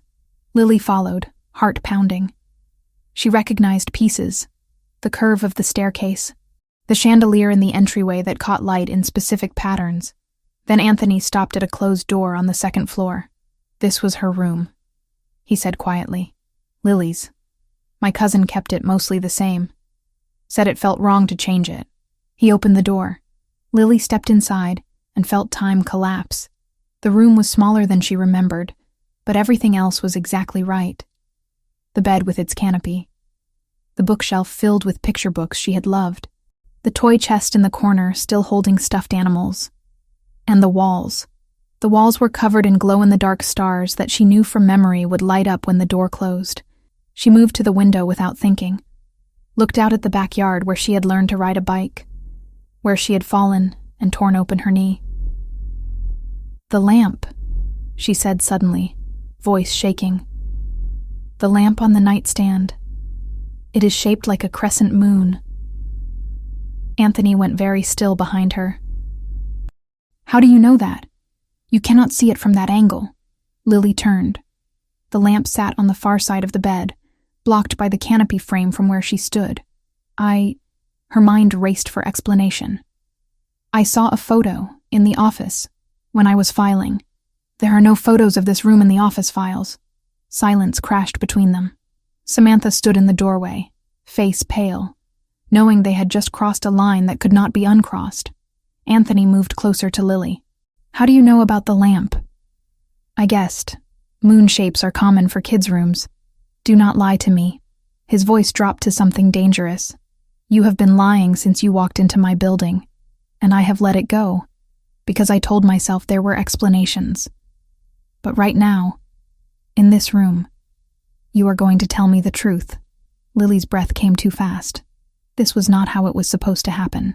She was supposed to write it down, supposed to have time to prepare, supposed to control the revelation. But control was illusion. It always had been. I know about the lamp, she said, voice breaking. Because I slept under it for 6 years. Because this was my room. Because I am the person you visit every morning at a grave that should be empty. Anthony stared at her. Color drained from his face in real time. What did you say? My name is Lily Ricchetti. Not Mitchell. Ricchetti. The words tumbled out now, unstoppable. My mother faked the accident. She took me to Mexico.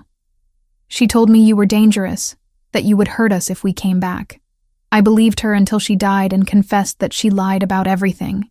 He took a step back like she had struck him physically. That is not possible. You are dead. The car, the blood, the investigation, all staged. She planned it for weeks. Had help from someone I never met. We crossed into Mexico the same night you thought we drowned. I lived in Tijuana for 9 years while you visited empty graves. No.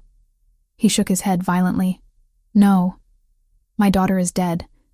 This is some kind of con. Some elaborate game to get close to me. To use my grief. I have your daughter's scar. Lily pulled up her jeans, showed her knee.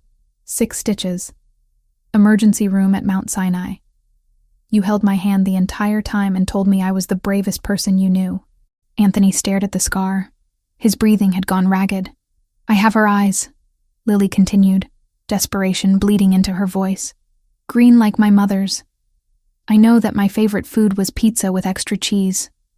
That I had a stuffed rabbit named Mr. Floppy. That you used to read me Greek mythology before bed, because I said the gods were cooler than princesses. Anyone could learn those things, research them, find them in records. The video, Lily said. The one where I am 3 years old and you are teaching me to make pizza dough.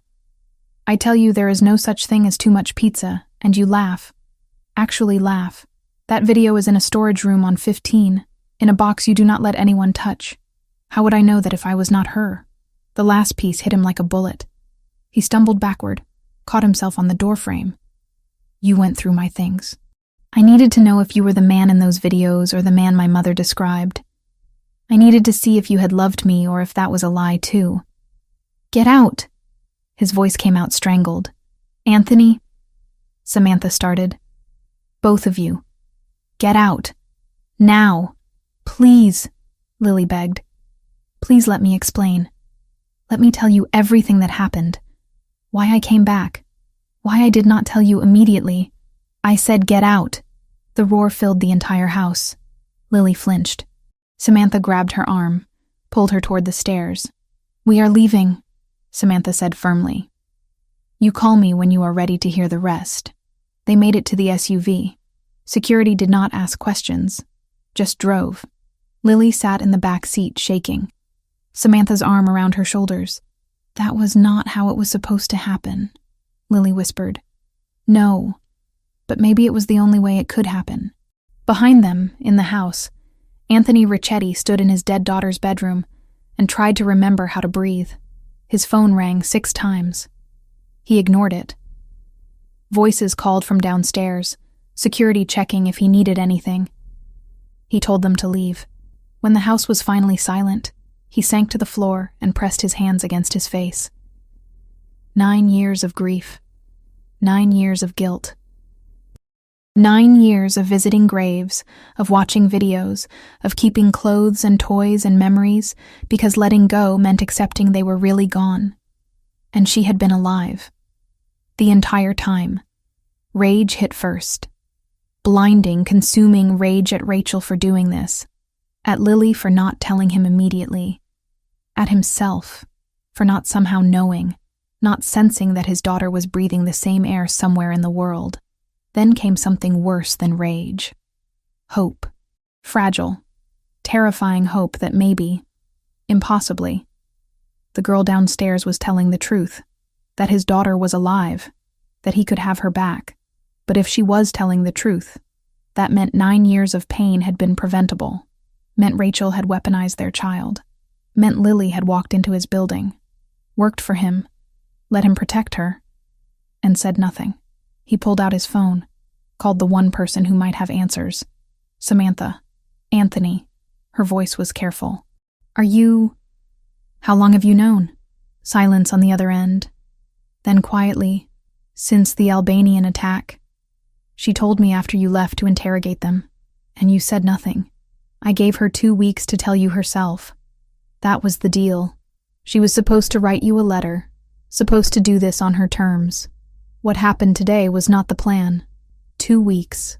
You have known for 2 weeks that my supposedly dead daughter was alive and you said nothing.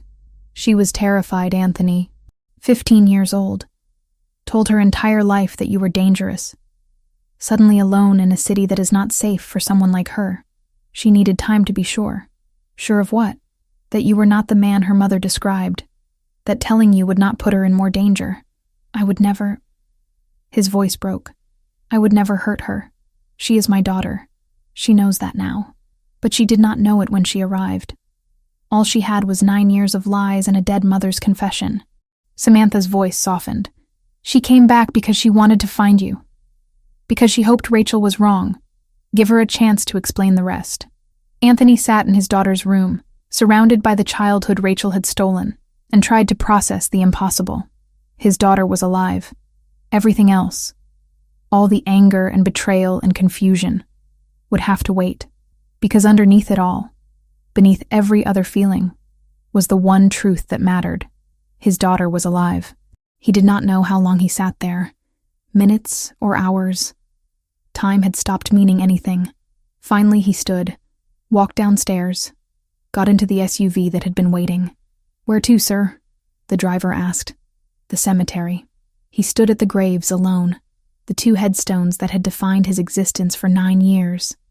One for Rachel, one for Lily, both lies carved into permanent stone. "You did this," he said to Rachel's grave. "You took her from me, made me think she was dead. Let me suffer for 9 years when she was alive." The stone offered no answers. He turned to Lily's grave, touched the name carved there. "I do not know if you are really her," he whispered. "I do not know if I can trust what I am feeling. But if you are, if you really are my Lily, I need to know everything. I need to understand how we lost 9 years." The city noise faded into background static. He stayed until his phone rang with a call he could not ignore. When he finally left, he did not look back at the graves, could not bear to see his daughter's name on stone that should never have existed. He had decisions to make, questions to ask, a truth to verify beyond what his heart desperately wanted to believe. But first, he needed to go somewhere quiet and figure out how to reconcile the impossible with the real. His daughter was alive. Everything else would follow from that. Anthony did not call for 2 days. Lily went to work, filed documents she barely saw, ate food she did not taste. The apartment he had given her felt like a borrowed stage set, waiting for someone to come take it away. Her phone stayed on the table, screen face up, every buzz making her heart slam against her ribs. None of them were from him. Samantha checked on her twice a day, in person when she could, by text when she was stuck in meetings. "Have you heard anything?" Lily asked on the second evening, sitting at the small kitchen table with untouched tea in front of her. "No," Samantha answered honestly. "He is processing. That is going to take time. Or he is deciding how to make me disappear. He is not going to hurt you," Samantha said. "He is angry, shocked, probably feels like his entire world just flipped. But he is not going to hurt you. He shouted at me to get out. Because he needed space, not because he wanted you gone forever." Samantha hesitated. "You detonated 9 years of grief in one sentence.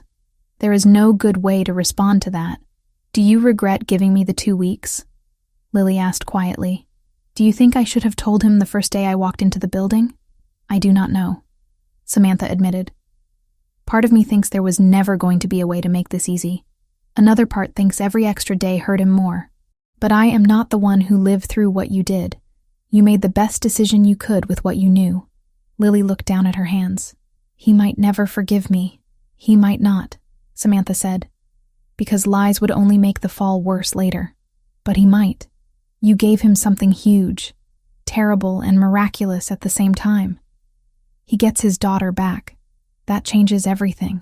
If he wants me, if he did not want you, he would not have kept your room, your toys, your videos. He would not have visited your grave every day." Wanting you has never been the problem. The third day dawned gray and cold. Lily went to work because she did not know what else to do. Security still escorted her to and from the building, their orders unchanged. In the middle of alphabetizing a stack of contracts, her phone buzzed. Come to the penthouse. Now. No name. Did not need one. Her legs felt oddly numb on the elevator ride. When the doors opened into the penthouse, she half expected to see the room filled with people. Lawyers. Priests. Maybe a firing squad. It was just Anthony. He stood near the floor-to-ceiling windows, hands in his pockets, shoulders rigid. The city sprawled out behind him in muted winter colors.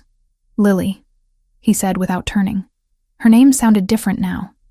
Heavier. Real. She stepped inside. The elevator doors slid shut behind her with a soft hiss that felt far too loud. Sit, he said. She did not. I would rather stand.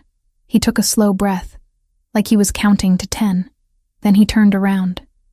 His eyes looked like he had not slept in days. There were new lines at the corners, tension drawn tight around his mouth. You wrote a letter, he said. You were going to leave it here. Yes. Why did you not? I wanted to be there when you read it. I did not want you to find out alone. He huffed something that was not quite a laugh. That did not work out. No. Silence stretched between them. The room felt too big and too small at the same time. How much of what you told me in that house was true? He asked finally. All of it. Start from the beginning, he said. Everything. No lies, no omissions, no protecting her memory. If I am going to believe you are my daughter, I need to know exactly what she did. So she told him. About the day at school when Rachel arrived with forced excitement. About the long drive out of the city. The way Rachel kept checking the rearview mirror. About the car left near the river with a few of their things inside. Doll, jacket, car seat. Just enough to make the story believable. About the man Lily never saw clearly who met them on the side road, took the car keys, and drove away with the vehicle that would later be found half submerged. Anthony listened without interrupting. No flinches, no questions. Just that cold, focused stare he used on men he was deciding whether to spare. She told him about Mexico, the tiny apartment in Tijuana, the jobs Rachel worked under the table, the Spanish that came faster than English, the way Rachel would scour the internet for any mention of Anthony, always ready to move again if his name appeared too close to where they were. She told me you were dangerous, Lily said, that you hurt people, that if you found us, you would hurt us too. I have hurt people, he said quietly. Many, but never you. Never her. I know that now. Her throat tightened. I did not then. She described the hospital, the pain in Rachel's voice when she finally admitted the truth. She said she lied about everything, Lily said. That you never hit her, that you never threatened me, that she left because she was angry, because she could not stand the idea of you winning in court. So she decided to hurt you in the one way she knew would work, by taking me and making you think I was dead. Anthony's hands clenched into fists at his sides. His knuckles went white. She said she regretted it at the end. Lily continued, that it did not make her feel better, that she ruined your life and mine, that if she could do it over, she would have stayed and fought fair.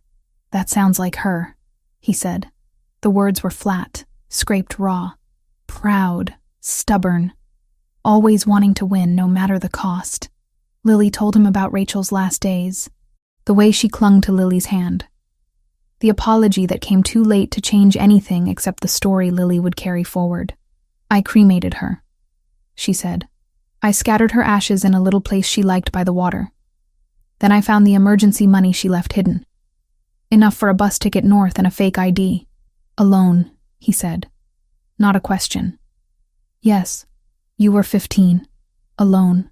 No papers. No protection. I had survived worse in Tijuana. That is not an answer. It is the only one I have. He looked away, paced once across the room, then back. You could have called me, he said. Found some way to reach me. I have resources, connections. One phone call and I could have had you out of there. in a hospital in New York, with the best doctors in the world treating her. She did not want that, Lily said. She was terrified of being found, of you finding her. Even after she confessed, she was afraid of what you might do if you knew where we had been for 9 years, and you listened to her. She was my mother, Lily said quietly. Sick, dying. I did not want to spend her last days fighting. He flinched. So you honored her lies instead and let me bury an empty coffin. I did not know about the funeral, she said. About the graves. About any of it. We did not have access to news outside Mexico most of the time. I did not know you were visiting a stone with my name on it until I came back and saw it with my own eyes. The memory of that first day in the cemetery punched through her again. Anthony on his knees, white flowers on granite, 9 years of grief etched into his posture. What made you come back? He asked. Her confession. The way she said your name at the end. Not with fear. With regret. She said you loved me. That you always had. That stealing me from you was the worst thing she ever did. I wanted to know if that was true. If you were the man she described in those last days or the monster she had painted in the years before. So you forged documents, got into a program that brings you directly into my building, used my charity to get close enough to watch. Yes, and you did not think that was something you should mention before accepting my help. The apartment, the security, the dinners. I was afraid, she repeated. Afraid you would see me as part of what she did, that you would send me away. Or worse. Worse? His eyes flashed. What do you think I am? A man who has killed people, she said. A man who controls half this city from up here. A man my mother told me to fear. I had to see with my own eyes who you really were before I put my life in your hands. And what did you decide? She met his gaze. That you are not the man she described. That you are terrifying and dangerous, but not to me. That you loved me. That you still do. The last part hung there, daring him to contradict it. He did not. Instead, he sank into a chair like his legs had given out. Years seemed to drop onto his shoulders in a single moment. I have visited your grave every day for 9 years, he said slowly. Rain, snow, heat waves, does not matter. Every morning at 7:30, I stand in front of a stone with your name on it and talk to someone I believed was gone forever. I know, she whispered. I saw you. He looked up sharply. You what? When I first arrived, before I went to the program, I found the cemetery. I watched you from behind a tree, 3 days in a row. I saw you kneel. I saw you cry. I saw you talk to the stone. That was when I realized my mother had lied. Not just about you being dangerous. About you not caring. You cared more than anyone I had ever seen. He closed his eyes like the image physically hurt. You let me suffer for 9 years, he said. You let me think you were dead while you were alive. You let me mourn every single day. I did not know you were mourning, she said desperately. I did not know what you were doing, what you thought. I was a child in another country being told my father was a monster. I did not choose any of that. And when you did know, when you stood in that cemetery and watched me, when you walked into my building under a fake name, I panicked, she said. I wanted to tell you immediately. I almost did. In the archive room, when you asked my name and heard it. In the penthouse, when you bandaged my arm. But every time, fear stopped me. Fear that if I told you, I would break you. Fear that you would look at me and see 9 years of lies. Not your daughter. You thought not telling me would hurt less. No, she said. I thought it would buy me time to be sure. To know you as a person, not a myth. To understand the life you lived, so I did not walk into something I could not handle. And in the meantime, my enemies found out before I did. That was never the plan, she said, anger at herself bubbling up. I did not think about how fast information moves. I was stupid. No, he said. You were 15. There is a difference. The anger in his voice had shifted. Less directed outward now, more turned on himself. He stood abruptly, paced to the window, then back. How long has Samantha known? He asked. Since the attack. I told her after you left to interrogate them. She gave you time. She gave me 2 weeks. I did not use them well. He huffed that not quite laugh again. No, you did not. Another silence. The air between them heavy with things that had no words yet. Do you hate me? Lily asked softly. The question had lived in her throat since the moment she said his name in the Westchester house. He looked at her like she had said something absurd. No, he said. I do not hate you. I hate what she did. I hate that you had to lie to survive. I hate that I did not know you were alive when I could have done something. But I do not hate you. Her knees went weak. She grabbed the back of a chair to steady herself. I am angry, he continued. Angry that you did not tell me sooner. Angry that you thought you had to test me like some stranger off the street. Angry that my daughter did not trust me with the truth. I did not know you, she whispered. Not really. I only knew what she said. I had to see for myself. He nodded once. A sharp jerk of his head. I understand that logically. Emotionally, I want to go back in time and shake you until you talk. That seems fair. He almost smiled. It did not quite make it all the way to his mouth. You are very calm for someone who just admitted to lying to a mafia boss, he said. I am not calm, she said. I am just out of panic. He exhaled slowly, some of the tension leaving his shoulders. I need proof, he said. Something beyond stories and scars. DNA, blood tests. I need my head to catch up to what my heart is already screaming at me. What is your heart screaming? Lily asked before she could stop herself. That my daughter is standing in front of me, he said simply. That the universe has played a cruel joke and a miracle at the same time. That if I am not careful, I will break both of us trying to make sense of it. He moved closer. Slowly, like approaching something wild. I want to hug you, he said. More than I have wanted anything in years. But I do not know if that will help or make this worse. Maybe we do not have to know, she said. Her voice shook. Maybe we just try. He hesitated 1 heartbeat longer, then closed the distance. The first touch destroyed her, his hands on her shoulders, heavier than she remembered, larger, calloused from years of work she did not want to imagine. He paused there, giving her a last chance to pull away. She stepped into him instead. His arms went around her in a motion that was half muscle memory, half instinct. He pulled her in like he had in the videos, but tighter, like he never planned to let go again. She broke. The sob tore out of her so violently it bent her forward. Tears soaked into his shirt, hot and endless. Her hands fisted in the fabric, afraid that if she did not hold on, this would dissolve into another dream. He shook too. She felt it, his chest heaving, breath uneven, one hand cradling the back of her head like she was still small enough to fit entirely under his chin. I am here, he whispered into her hair. You are here. You are real. I am sorry. She choked. I am so sorry. I should have come sooner. I should have told you immediately. I should have... Stop. His voice cracked. You survived.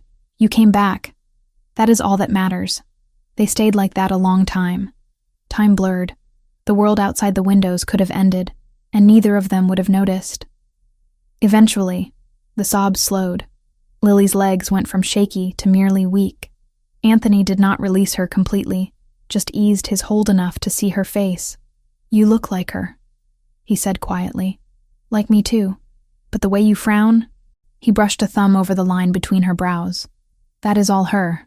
I do not remember her the way you do, Lily said. I remember the last version, sick, angry. Sorry, I do not remember this house or what you were like together. I have videos, he said. Pictures, stories. We will go through them when you are ready. All of them. You deserve to know the part she stole from you. Do you... She hesitated. The question felt fragile. Do you still want me here? In your life? In this... world? I have wanted you here every day for 9 years, he said. That has not changed because I am angry at how you came back. You are not going to send me away. Never.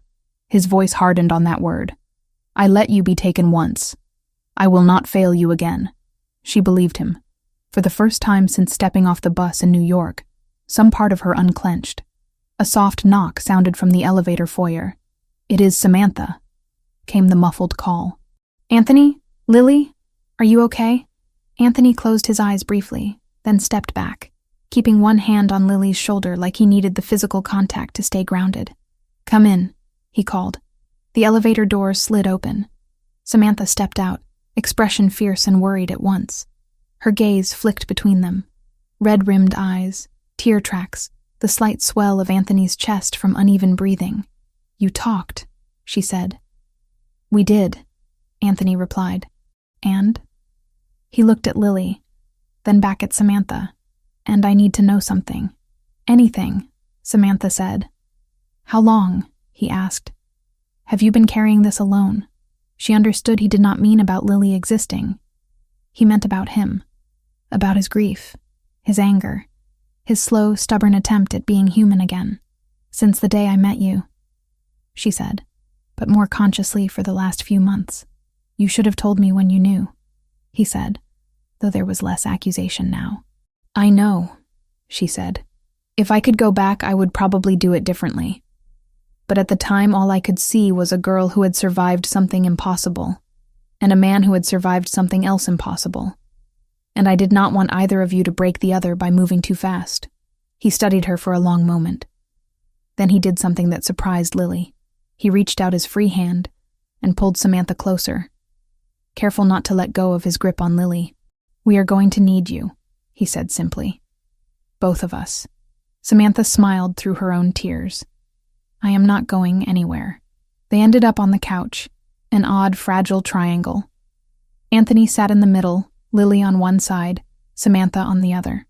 The city stretched out beyond the glass, unaware that in one penthouse, a family was being painfully, miraculously reassembled. "Practicalities," Anthony said eventually, the strategist in him resurfacing. "We need to fix your papers. Birth certificate, death certificate, school records. The law believes you are dead. We have to undo that without making too much noise." "I can help with that," Samantha said. "I have contacts in social services. They will be shocked. But there are procedures for people declared dead and later found alive. Rare, but they exist. We will use official channels where we can," Anthony said. "And where that fails, we will use mine." "What about school?" Lily asked. The thought of a normal classroom felt alien. "You are going," he said. "You lost too much already. You are not losing your education on top of it. We will find a place that can handle security quietly." Lily thought about kids her age who had spent the last 9 years worrying about grades and crushes instead of border crossings and forged IDs. The idea of sharing a classroom with them seemed surreal. "What about Rachel?" Samantha asked carefully. "What are you going to do about her grave?" Anthony looked toward the window, though it did not face the cemetery. "I am not ready to answer that yet," he said. "I need time to reframe." Lily nodded. "I want to talk about her, all of her, not just what she did at the end." "We will," he promised. "She was more than her worst decision. So are you. So am I." He checked his watch, frowned.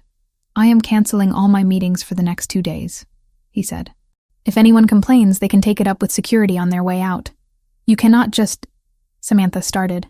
"I can," he said, "and I will. I am not leaving this apartment unless the building is on fire. The world can wait."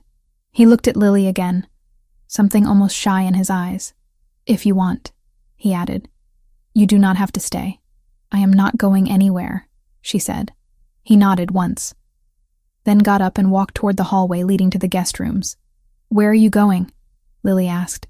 "To get something," he said over his shoulder. "Do not move." He returned with a box Lily recognized instantly, the one from the storage room, the one labeled with her name, and a year. He set it on the coffee table, hands gentle. "If we are going to start over," he said, "we do it properly, from the beginning. This is everything I kept. Every picture, every drawing, every ridiculous art project you ever brought home. We go through it together." Lily reached for the lid, then stopped. "I thought you said you needed DNA proof," she said. "I do. he replied. "We will do the tests. We will sign the papers. We will make the government admit they were wrong. But I am not waiting for a lab report to start being your father again." Her vision blurred. She lifted the lid. On top was a photograph of a toddler with wild curls and frosting on her face, sitting on a kitchen counter, while a younger version of Anthony laughed beside her. Lily touched the image with trembling fingers. "Tell me about that day," she said. Anthony did. He talked until his voice went hoarse.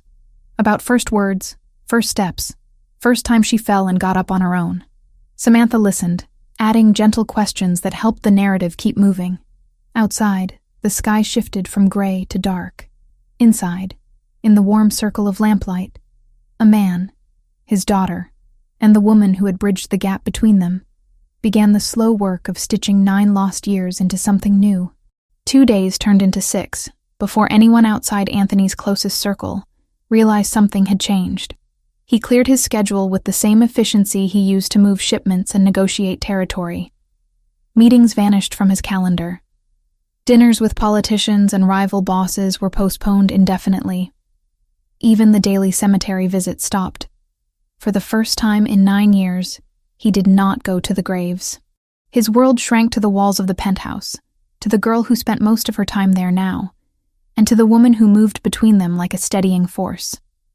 The DNA test came back fast. Money moved doors. A private lab ran the samples without questions. The envelope arrived hand-delivered by one of Anthony's most trusted men. He did not open it alone. He sat at the kitchen island with Lily on his right, Samantha on his left. The man who brought it stood near the door, pretending not to watch, but his eyes kept darting back. Anthony turned the envelope over in his hands once, then twice. The weight felt heavier than paper should. "You do not have to open it," Samantha said. "You already know. I need my head to catch up," he answered. "Feelings are messy, results are not." He slid a letter opener under the seal and ripped it cleanly. The folded sheet inside rustled as he unfolded it. His eyes scanned the page. 1 line. 2. He exhaled, a sound somewhere between a laugh and a sob. 100%, he said, voice unsteady. Biological match. Parent and child. Lily's breath left her in a rush she had not realized she was holding. "So that is it?" she asked. "A piece of paper and suddenly the world accepts what we already knew?" "The world," Anthony said. "No, but I do." He turned to her. "Hello, Lily Ricchetti," he said softly. "Officially."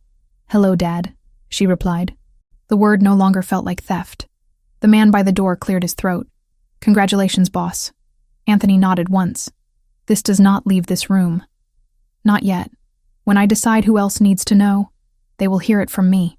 The man left without another word. Practicalities came next. Paperwork, lawyers, judges who owed Anthony favors they never expected to be called in for something this personal. There were procedures for people declared dead and later found alive. Rare, but not non-existent. Usually it involved fraud or identity theft. Not a mother who staged her own child's death. The lawyers explained carefully where they could work within the system and where they would quietly push around it. "We will start with vacating the death certificate," one of them said. "Once the court acknowledges she is alive, we can move to amend records. It will take time. Months, maybe longer. But it can be done." "And the grave?" Lily asked quietly. "That is a private matter," the lawyer replied. "The state does not care what you do with a stone." Anthony dismissed them after an hour. His patience for legal language had limits even on the best days. Today, his tolerance was thin. When the door closed behind the last suit, he looked at Lily and Samantha.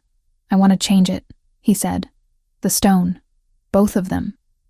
"Not erase them," Lily said quickly. "Just make them honest." He nodded. "Rachel was not entirely who she pretended to be, but a part of her loved you. That deserves to be acknowledged. And you..." He stopped, swallowed. "You were never there to begin with." They went to the cemetery together for the first time. Security stayed back, giving them a wide circle of privacy. Samantha walked on one side of Lily, Anthony on the other. The wind cut across the open space, carrying the sharp scent of winter and something softer from the flowers other people had left for their dead. 2 headstones waited where they always had. Rachel's name, Lily's name, dates that now meant something entirely different. Anthony crouched in front of his daughter's grave, ran a hand over the carved letters. "I am sorry," he said. "I am sorry I put you here in my mind. I am sorry I did not fight harder when your mother took you. I am sorry I let this stone define 9 years that you were still living."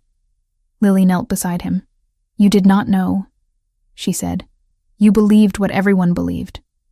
There was blood. There was a car. There were reports. You are not a god. You do not see everything. I was supposed to protect you, and you tried. You are trying now." He closed his eyes for a moment. When he opened them, they were wet, but clear. "We will replace this," he said. "Not remove it completely. I cannot pretend those 9 years did not happen, but we will change it into something that reflects truth." "What will it say?" she asked. "Maybe nothing," he said. "Maybe it will be blank for a while, a reminder that the story is still being written." They moved to Rachel's grave next. Lily stared at the name. Her mother. The woman who had held her and lied to her, who had stolen her and kept her alive, who had hurt and loved in the same breath. "I do not know how to feel standing here," Lily admitted. "I am angry. I am sad. I miss her. I hate what she did. I feel guilty for hating someone who is not here to defend herself. You do not owe her simple feelings," Samantha said gently. "She did something unforgivable, and she also raised you and loved you. Those things exist together. They do not cancel each other out." Anthony's jaw worked. "She destroyed me," he said. "She knew exactly what leaving like that would do. But she also gave me you. I cannot pretend she was only one thing." He knelt, placed his palm flat against the cold stone. "I hope you see this," he said quietly. "Wherever you are, I hope you see that we found each other anyway. In spite of you. Because of you. I do not know which yet." Lily reached out and put her hand over his. For a moment, all 3 of them were connected through the name of the woman who had bound and broken them. Later, Anthony would arrange for a new stone. Rachel's would be replaced with one that spoke of complexity. Mother, wife, flawed human being. Lily's would be turned into a memorial, not a lie. A marker for what almost was lost, not what had been. But that day, they left the cemetery with nothing changed but themselves. Back at the penthouse, real life waited.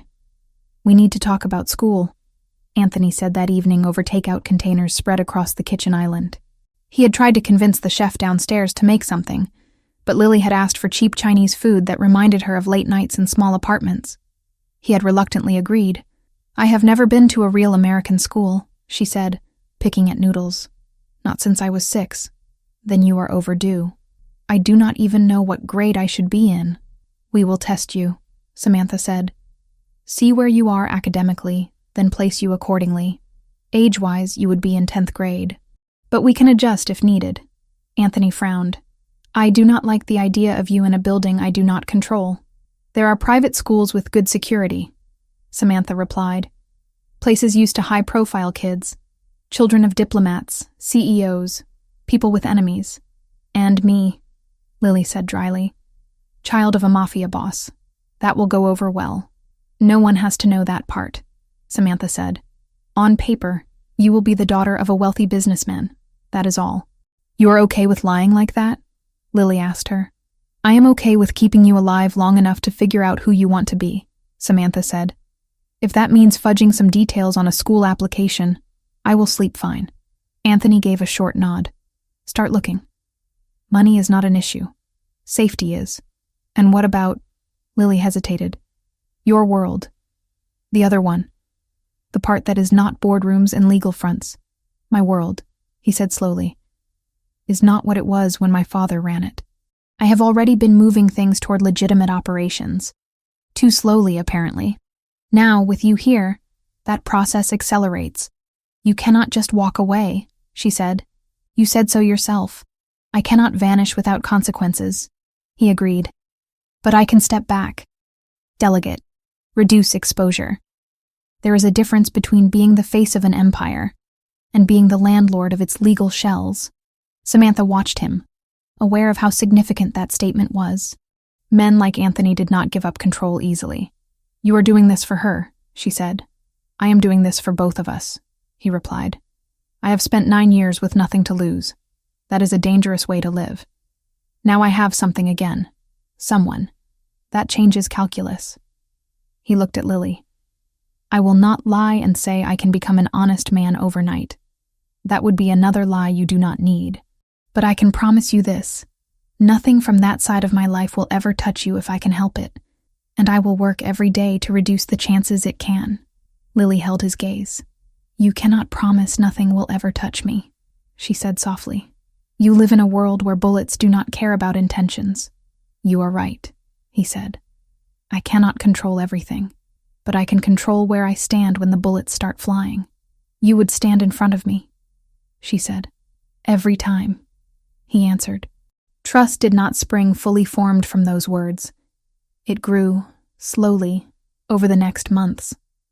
Lily enrolled in a private school on the Upper West Side under the name Lily Wells Ricchetti, daughter of businessman Anthony Ricchetti and partner Samantha Wells. The hyphen was deliberate, a quiet acknowledgement of the woman who had held her hand through the most dangerous part of the journey back. At first, school felt like an alien planet. Kids complained about homework and college applications, and parents who did not understand them. Lily came from a life where worries were measured in border checkpoints, and whether a landlord would change the locks without warning. She was behind in some areas, ahead in others. Math and science came easily. Literature took more work. History felt like reading someone else's life story while living an entirely different genre. The school knew nothing of her real background. On paper, she was a transfer student from an international school in Mexico City. Her Spanish fluency helped sell that story. The security team blended in as drivers and family staff. They were there without being obviously there. Anthony hated it. Every morning when she left, he experienced a spike of panic he tried not to show. Every afternoon when she returned, he breathed easier. It became their ritual. She would drop her bag by the door, kick off her shoes, and find him in whatever room he had claimed that day. "How was school?" he would ask, half teasing, half serious. "Confusing," she would say at first. Loud. Too many people. Too many questions. Over time, the answers shifted. "Annoying. They assigned us a group project and my partner is useless. Interesting. We learned about ancient Rome and I could not stop thinking about how similar it is to your world. Good. I got an A on my biology exam." He kept every report, every grade, every small piece of normal life like he had kept her baby teeth and birthday cards. This time, the boxes would not sit untouched in a hidden room. The organization adjusted too. Some men grumbled quietly about their boss going soft, about meetings delayed because of parent-teacher conferences, about resources diverted to legitimate investments. Others understood. "Boss is thinking long-term," one of his lieutenants said in a bar one night. Before, he was thinking until the next bullet. Different game now. Anthony did not explain himself. He did not need to. Anyone who had seen his face when he walked into a room and Lily looked up and smiled understood enough. The Albanians tested the boundaries once. A minor flare-up on the docks. Nothing major. A container misplaced, a payment delayed. Shots fired more as warning than as declaration of war. Anthony responded with controlled ferocity. Meetings happened behind closed doors. Territory maps were redrawn. A deal emerged that left the Albanians with expanded rights in a port across the river, and Anthony with a written agreement that explicitly listed Lily by name, as untouchable. "If anything happens to her," he told their leader across the table, voice calm and cold, "I will not go after your money. I will not go after your men. I will go after your family, and I will not stop." The man believed him. He signed. When Anthony came home that night, he found Lily asleep on the couch, a textbook open on her chest. Samantha sat in a chair nearby, reading a file. "How bad was it?" she asked without looking up. "Handled," he said. "They will not touch her." "You cannot guarantee that." "No," he said. "But I gave them extra incentive to keep their distance." She closed the file, studied his face. "You look tired." I negotiated with men who think compromise is weakness. I am exhausted. Come sit down, she said. For 5 minutes. Then you can go back to being terrifying. He did. He sat beside his sleeping daughter and watched the steady rise and fall of her chest. She snores a little, he observed. Only when she falls asleep on the couch, Samantha replied. In bed, she sleeps like the dead. He winced at the phrase. She did too. I am sorry, she said. Do not be. Death will always be in the room with us. We might as well learn to joke around it. He turned to her. You saved us, he said quietly. Both of us. If you had told me the day you suspected, I might have pushed her away. Might have thought it was a trick. You gave her time to see me. You gave me time to be someone worth coming back to. I also let you both suffer for longer than you needed to, she said. That is not nothing. It is part of the story, he said. Like everything else, regret does not erase what came after. He reached for her hand. It had become an easy gesture by now, but it still felt significant. I want you here too, he said. Not just as someone who bridges gaps. As part of this. If you want it. This, she echoed, glancing at Lily. You and a teenager and a criminal empire trying to become something else. Something like that. She smiled. I want it. They were not married. Not yet. The idea had been mentioned once, half-jokingly, then left to simmer. They did not need papers to define what was already clear in how they moved around each other. 6 months after Lily first spoke the truth in that Westchester bedroom, the three of them returned to the cemetery. The new stones were in place. Rachel's grave now bore an inscription that read, Rachel Ricchetti, beloved and flawed. Mother, wife, human. May the parts we loved teach us to forgive the parts that hurt. Lily read it twice. Do you think she would be angry? She asked. Probably, Anthony said. She would say I was making her too soft. She was softer than she wanted anyone to see, Lily said. You just did what she could not. They walked to the other stone. Where Lily's name had been, there was now a simple plaque. For the years we thought we lost her. No dates.